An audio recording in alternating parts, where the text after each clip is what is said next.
మారుతున్న వాతావరణ పరిస్థితులు గ్లోబల్ వార్మింగ్ సవాళ్లను ఎదుర్కోవడానికి అడవులను రక్షించుకోవడం ఒకటే మార్గమని జిల్లా కలెక్టర్ రాజేష్ షా పిలుపునిచ్చారు.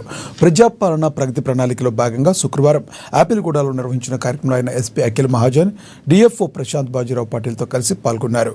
అడవుల పునరుజ్జీవనం కోసం సరికొత్త హైడెన్సిటీ మిక్స్డ్ ఫౌండేషన్ విధానంలో భారీగా మొక్కలు నాటారు.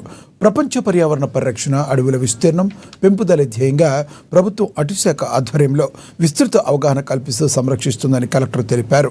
మారుతున్న వాతావరణ పరిస్థితులు, గ్లోబల్ వార్మింగ్ సవాళ్లను ఎదుర్కోవడానికి అడవులను రక్షించుకోవడం ఒకటే మార్గమని స్పష్టం చేశారు. ప్రజల భాగస్వామ్యంతో పచ్చదనం, ప్రగతికి ప్రణాళిక అనే నినాదంతో ప్రతి ఒక్కరూ ఒక ఉద్యమంలో మొక్కలు నాటే కార్యక్రమంలో భాగస్వాములు కావాలని పిలుపునిచ్చారు. మొక్కలు నాటడం ఎంత ముఖ్యమో వాటిని వృక్షాలుగా మార్చే వరకు కూడా సంరక్షించడం అంతకంటే ముఖ్యమని, నాటిన ప్రతి మొక్కను బ్రతికించుకునేలా అధికారులు, ప్రజలు సమిష్టిగా బాధ్యతలు తీసుకోవాలని సూచించారు. సమాజంలో ప్రతి ఒక్కరూ పర్యావరణ పరిరక్షణను సామాజిక బాధ్యతగా భావించాలని ఎస్పీ పిలుపునిచ్చారు.